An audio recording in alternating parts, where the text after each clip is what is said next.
Awesome. Hello and welcome to episode 144 of Sutton Impact Family Style. I'm Jason. And I'm Bill.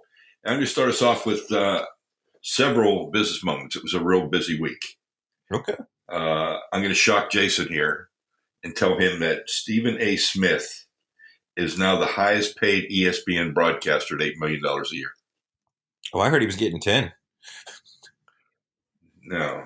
But of all the talent is at ESPN, I can't believe that Stephen A. Smith is the highest paid guy. He gets. I'm sorry. I just don't think he's polarizing, and I know polarizing has value, but I just don't think he's that good.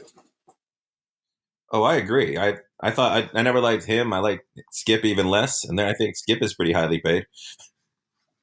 Yeah. Well, so that's one thing. Somebody I really do like, Rui Hachimura, is going to be the second highest paid rookie endorser after Zion. Oh. And yes, all the Japanese companies, but only a lot of American companies that want to do business in Japan. But and a lot of companies wanted him for their shoe, and he went with Jordan Brand because he liked their marketing and he liked their follow through and what he thought they could do, which really blew up. Like Mizuno thought they had a shot, and Asics thought they had a shot, and that would have been a first basketball player for both of them. Yeah. But figure first Japanese player in the NBA, and there's like 38 media people every game from Japan covering him. It reminds me a lot of Otani when Otani started with the Angels. Or Ichiro back in the day. Ichiro back in the day too, which was the start of it all.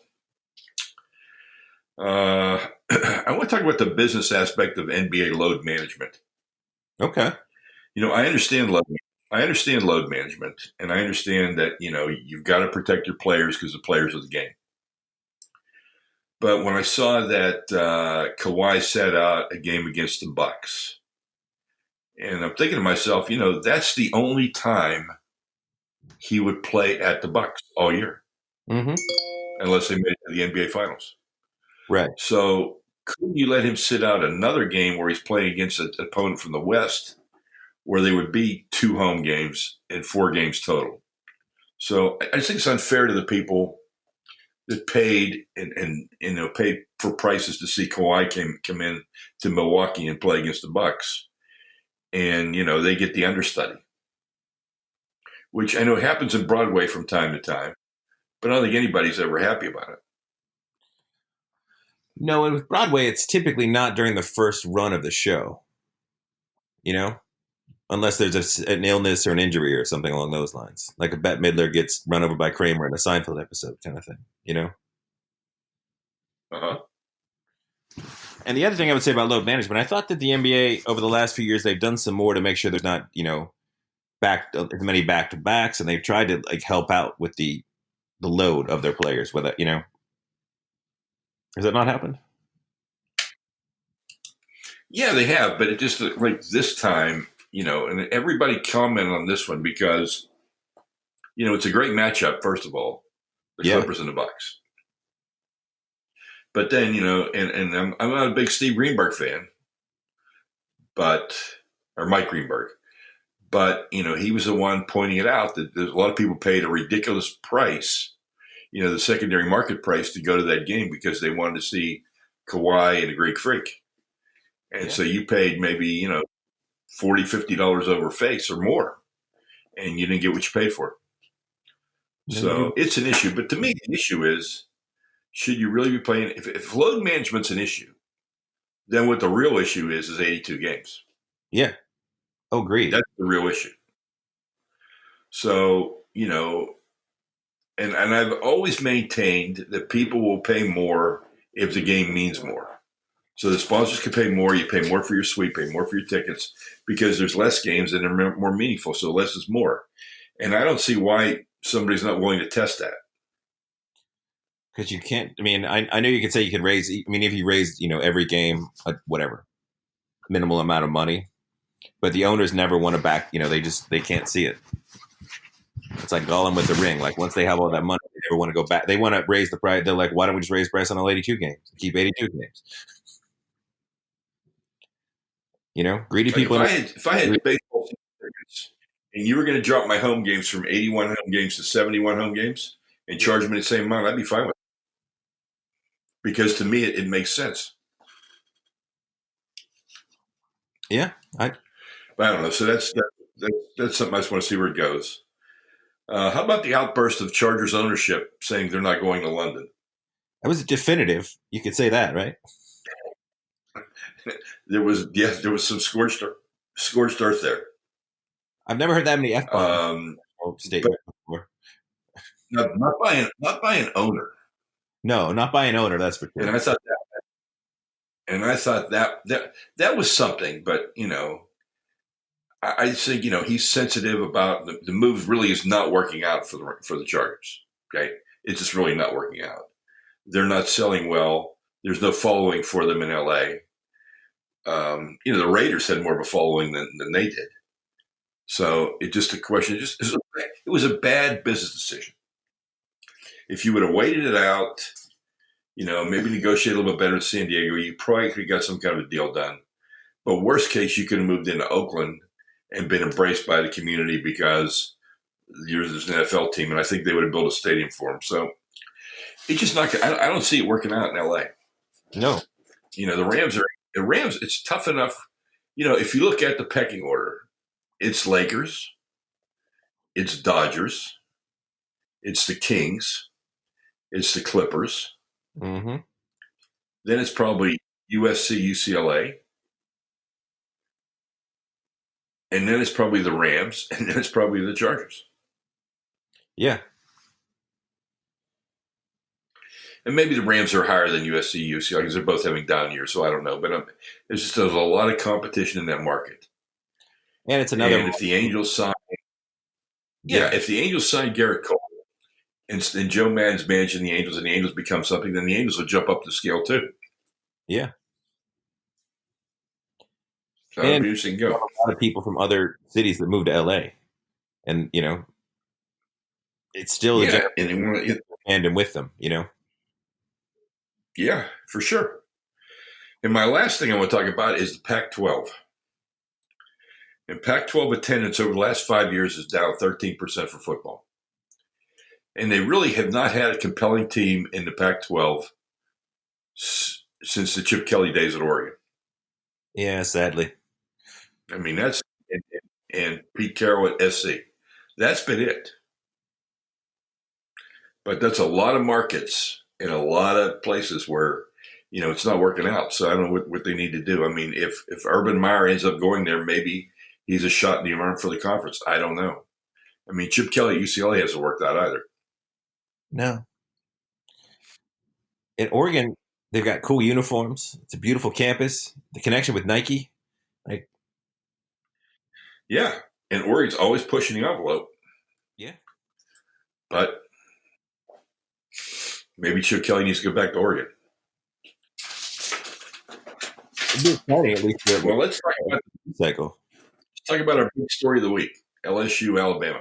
Okay. Great game. Lived up to the hype.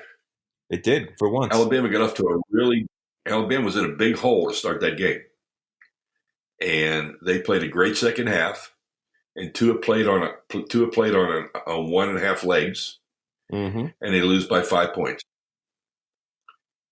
And so, as I said to you offline, if LSU runs the table and Alabama wins out, I don't see any way Alabama's not one of the Final Four teams. Well, that sort of ties into what you just said. I don't see it. I don't care. Right? It would take a strong Pac-12 champion or a strong Big 12 champion, and we don't really have one of those this year. No, you got Baylor undefeated. They play Oklahoma, they'll lose. Oklahoma beat Iowa State by a point, only because Iowa State went for 2. Otherwise, that game goes to overtime. Who knows what happens? But so there's nothing from the Big 12. There's nothing from the Pac-12.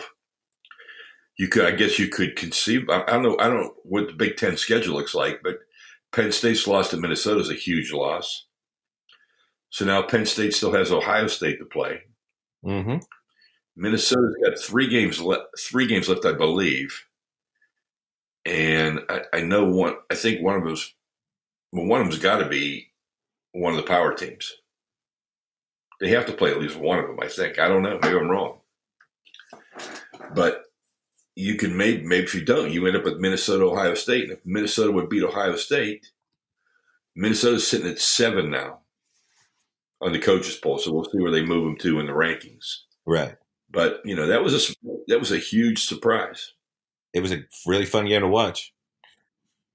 It was, and that's their best record since 1904, which I think is pretty amazing. Very amazing. Yeah. So, Ohio State, their stud defensive player looks like he might miss the next 4 games. Yeah. Could be a factor if you get a playoff. Related NCAA issue. How about Memphis's stud basketball player? Yeah. They were told the NCAA told him not to play until they finished the investigation. Penny played him, Mm-hmm.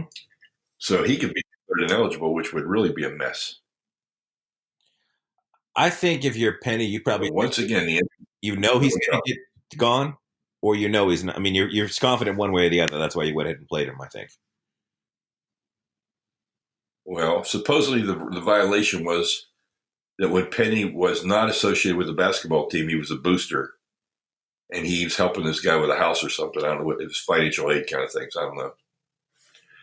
But now that we have the new rule, that would be legal. Exactly. Penny could say, I am sponsored. I was a sponsor. NCAA is just, I don't know. They seem to go away forever. Yeah, well, they're not going to. So, how about let's talk about NBA. Let's talk about how well Russell Westbrook and James Harden are playing together. Yeah. I, for one, am shocked. I'm not. I figured during the regular season, I don't think it's an issue. I think he's an upgrade to Chris Paul. They're friends. He's a better athlete. He pushes the team a little bit more. But the playoffs, I think, is where this James Harden and Russell Westbrook. It's the same with Chris Paul. Like they've got to do it in the playoffs. Yeah. But one thing I have liked that I've seen a little bit from Harden this year, it does seem like he's attempting to make more threes and flop on less. Which, well, anytime James Harden flops less, I'm interested. Yeah. With the Greek Freak also looks like he added a 3-point shot, which is fantastic. Yeah. Luka Doncic looks amazing. The Zinger looks less so. Remember, Luka Doncic, my dark horse for MVP. Yeah. I don't know if the Zinger is going to be able to stay healthy for his career. I think he might be one of those sad big guy stories. I know you get a big guy with a foot problem. Never works out. No. Just doesn't. Big guys. Poor big guys. Well, you want to take a couple minutes to talk about the Steelers? Well, let's start out with this amazing stat. Do you know where they are in the playoff picture right now? They're the 6th seed. They're a wild card. They're a wild card.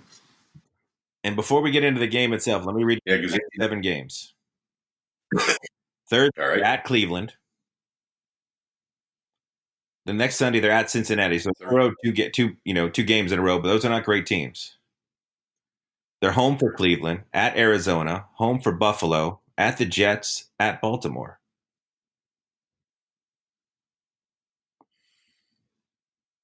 Okay. I think, obviously Indy, they knocked out, obviously they played, they lost by 2 points to Seattle, 4 points to San Francisco. They beat the Colts. They beat the Rams. And I think they have 7 winnable games down the stretch. They look like they could legitimately be a playoff team. Which would be amazing, but they're off. They've got enough defense to be in the playoffs. They don't have enough offense. No, but as we talked a little bit offline, this was by far Mason Rudolph's best game. Despite the offensive line maybe having their worst game. But Aaron Donald's an absolute beast, and hopefully that's the reason why. But Aaron Donald and Clay Matthews on the same team. It's big. But James Washington has put together despite the fumble today, he put together 2 really solid games back to back, and he's starting to look like a legitimate NFL wide receiver. Deontay Johnson looks good. Juju, I don't know what Juju's, and maybe he doesn't have chemistry with Mason, but he's still there when they need him from time to time. I mean, you know, Well, they had. I was watching the coverage today. They had him double covered almost all day long. right, which is good because it helped the other guys get open. But you take away the drops and But I was. injuries. I mean, that's if they're a playoff team, is Tomlin's got to be coach of the year, right? I would think he'd get a nod. I mean, the trade, the Minka Fitzpatrick trade, looks better and better every week. He had another. He now has the most Yeah. since Troy Polamalu. I don't even think it's. I mean, he's got the best hands of any Steelers defensive back in my lifetime, as far as I know. He can catch the ball. He can catch the ball, and he's got a nose for the ball. He had a fumble recovery for a touchdown. I think they and a pick at the end off an incredible Joe Hayden play.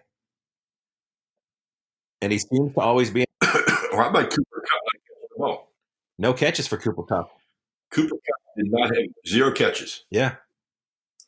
And they thought they were going to. He's going to be key to the game, and he's going to tear him up. Now, the Steeler defense played unbelievably well. Unbelievably well. They did not give up an offensive. That was as good as any defense. Yeah. No, didn't give up an offensive touchdown. I think gave one third down conversion. Yeah. Yet the game still ends with them throwing in the end zone. Well, when you give the possession before, when you give up a fumble for a touchdown on the first play, you give up a safety on a really bad offensive line play, and yeah. But I mean, to think that they're sitting at 5-4 with a winning record right now, and as I mentioned before, when I read those games, that's a very winnable schedule down the stretch. Well, how many games did they lose? How many points did they lose to Baltimore by? That's a good question. How many points did they lose to Baltimore by? 3. They lost to Baltimore. I think it was less. I think it was 3. Yeah, that's 3 in overtime. That's when Hodges came in and Juju fumbled on the game winning because the Steelers gave Baltimore to start the overtime possession. Yep. They held them, and then Juju fumbled on a pass. Yep. Yeah. So outside of the New England game, where New England literally just destroyed them, they've looked good all year. 33-3 they lost to New England. Yeah. They did not look good that game. No. But they've won, 5 of the last 6. But after that game, after they started 0-3, we would both take 5-4 right now. Oh, yeah. And now, like we said, the Fitzpatrick trade looks like a great trade now. Yeah. I mean, he's the defensive player. And speaking of which, right? And the Dolphins won again today. Yeah. So to break up the Dolphins, they've now won 2. The Dolphins are not tanking. I don't know why they're not taking, but they are not taking. So the Bengals are still winless. Yeah. The Jets won today. The Jets won the Battle of New York.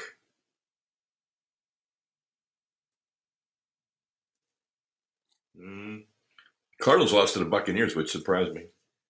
The Buccaneers are a weird team. As you know, I stupidly picked them to win the division this year. But to my credit, they have been in almost every single game. And they seemingly have a ton of talent. You know? Yeah. It's a weird and a good coach. The team play, and you just don't understand what's going on. Because they've been in almost every game. They just seem to blow it down the stretch. But right now in the AFC, New England obviously 8-1. Buffalo, I think, is a very shaky 6-3. Baltimore, a very solid 7-2. I think Houston and now, Tennessee beat Kansas City today. Despite Mahomes being back, and despite that offense putting up 30-something points. Ryan Tannehill, quarterback in that team.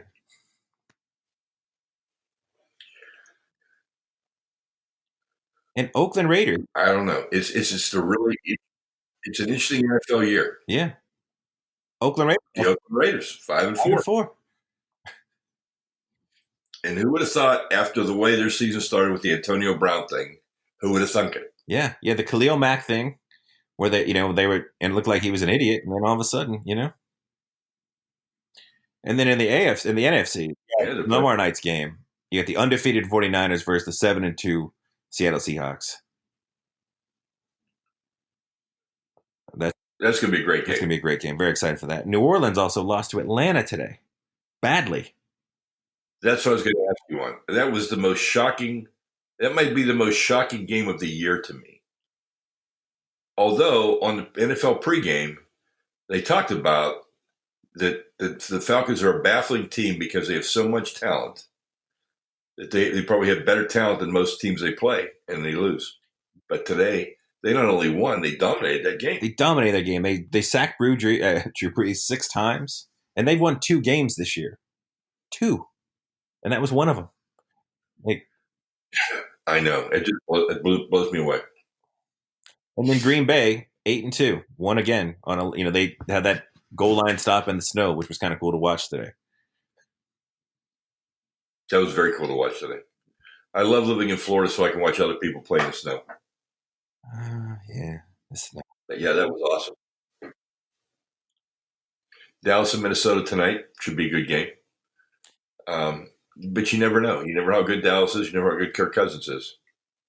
Both those teams look like world beaters from week to week. And there's that concept of the good bad team that they have in every sport. The team that looks good against bad teams but gets blown out. And we thought it was Baltimore at the beginning of the year, but Minnesota and Dallas are definitely candidates for that. It's teams you just look at, you just don't know, like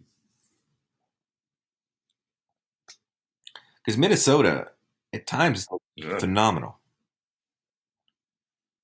and Kirk Cousins has looked like And at times they look at him. which we know he's not, obviously. They are an interesting team. Yes, they are. Yeah. Any other sports we should be talking about tonight? I don't think so. Well, I will point out that the Oregon's women's team beat the U.S. national team. And this Romanian girl, Ionescu, who looked really, really good last year in the tournament and they got knocked out, stayed instead of going in the WNBA draft because she wants to win NCAA tournament. And she's amazing. She's really a good player. So it'll be fun to watch where that goes.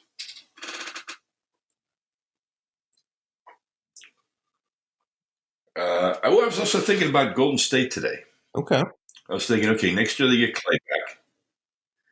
And then Curry will be healed, Draymond will be healed, and they're going to get probably a lottery pick.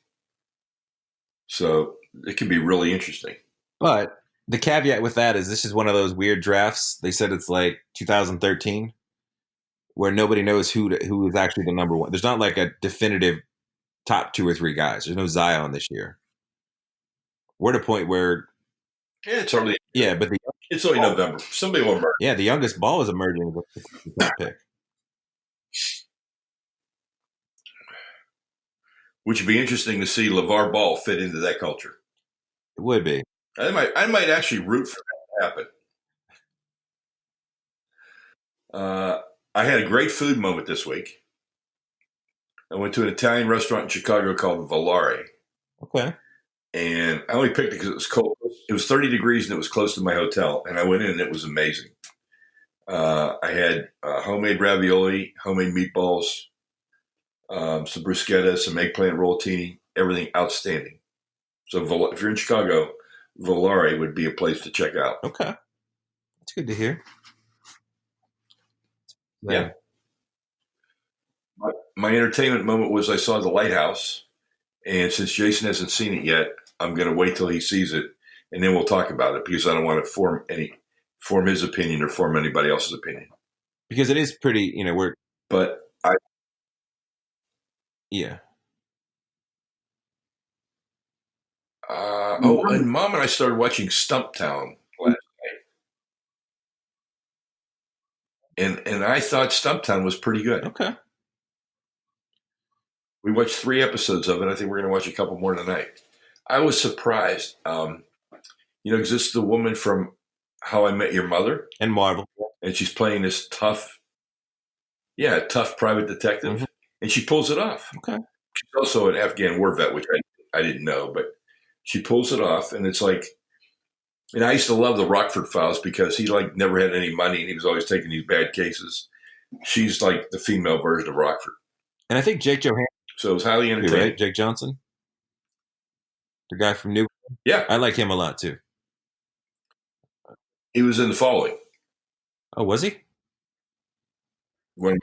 Yeah, I think so. You're talking about the African American guy with the blue eyes, No, right? I'm talking about Jake Johnson from New Girl. Let's see, I thought he was on. I thought I saw him in the preview for that show. Yeah, Jake Johnson. He's in Stumptown. No, okay. He's the I don't know exactly who he is. Oh, I know who he is. Yeah, yeah, yeah. He's like her friend, yeah. but it's got some interesting characters in it. I would tell you, if you haven't watched it, check it out. It's worth checking out the first episode to see what you think about it. Okay. And I sent you the latest John Connolly book, so I'll be curious about what you think about that after you read that. Yes, definitely. And I'm reading a new Nicholas Meyer book about Sherlock Holmes in America, which is outstanding. Nice. Or shouldn't it? He's not. I take it back. He's not America. It's like but it's in the 1900s. It's pretty good. He's a really good writer. Okay. Well, I'll give a special shout out. It's the last season of The Good Place, and it's been outstanding so far. And I was happy to find out we have 14 episodes this season. But if you haven't watched The Good Place, I know it's on Netflix. I know some of the seasons are on Hulu. I'm sure you can. They're pretty cheap on Vudu or Amazon. It's a really, really good show. Okay. Ted Danson, national treasure. Ted Danson. Everyone loves Kristen Bell, and the rest of the cast is outstanding. It's just a really funny, witty, really just good show, and it gets you some feels from time to time too for a comedy. Yeah. I've not seen an episode of that. I mean, I like Kristen Bell and I like Ted Danson, but I've never watched it. Yeah, it's really, really good, and it's telling one story, and it's the nice thing. It's 4 seasons. This is the final season because within the comedy, they're obviously telling a story, and that it's going to have a beginning, a middle, and an end, which I think is really nice and appropriate. I like that from a story. Well, I'm looking forward to seeing Doctor Sleep. And then the other night when I was watching The Lighthouse, I told you that the preview for a movie called The Turning, which is based upon the Henry Miller book, The Turning of the Screw. I saw the previews for that and it looked unbelievably well done. So I'm really excited about that. I forget when it starts, but that might be like a Thanksgiving debut or between Thanksgiving and Christmas. But I'm real excited about that one. I think that could be really, really good. And I haven't got to play. And I also saw a preview I told you For what? and I like the way Antlers look Antlers too. looks cool. And I told Mom I'm sending. I supported a game on Kickstarter called Throw Burrito. It's from the makers of Exploding Kittens, which we played I think last Christmas. It's like a fun little card game. Okay. This is also a card game, but it comes with these 2 Nerf burritos that you get to throw across the table at people.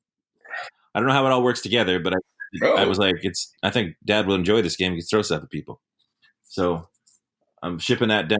I think I would like that. Because it's the wackiness of the Exploding Kitten card game along with dodgeball. Oh, well, that's a good combination. It is. And the burritos are really nice. Like they feel like they've got, you can throw it really hard. It's not going to break a glass or hit you in the head or hurt anybody, but they've still got enough, you can hit some, you can aim and they're not floaty. They're going to go where they're aimed and go, is what I'm going to say. Because I did play with one for a little bit. And it was kind of fun. Okay. But. Well, I'm on my way to Stillwater, Oklahoma this week for my annual trip to Oklahoma State to see Oklahoma State play Kansas this week. And so I'll definitely have a food moment from Eskimo Joe's. And I can already tell you it'll probably be a hickory burger or a buffalo chicken sandwich. It will definitely be bacon cheese fries. Okay. Yeah, I had all my food moments were at places I've already been. So I've already talked about on there. Okay. Well, I'll continue now to follow the Golden Gophers now for Uncle Tom. Yes. But I want to see when, I just have a feeling. I like the coach. I like the team. I just want to see if Cinderella is going to strike midnight. Yeah, And I would think it has to. I fear that it might with them. I don't want it to, but you know, I learned my lesson. Sort of stuff. So We all have. yes. Well, I think we'll probably do it till. Well, we'll do our show. The Steelers are on Thursday night this week. Yes. So we'll do the show on Sunday again. Be able to talk a little Steelers. Follow some of these stories we talked about tonight. And peace out, everybody. Have a great week. And shout out to all the veterans who served in our country nobly over the last several decades. And we wish them all well and their families well.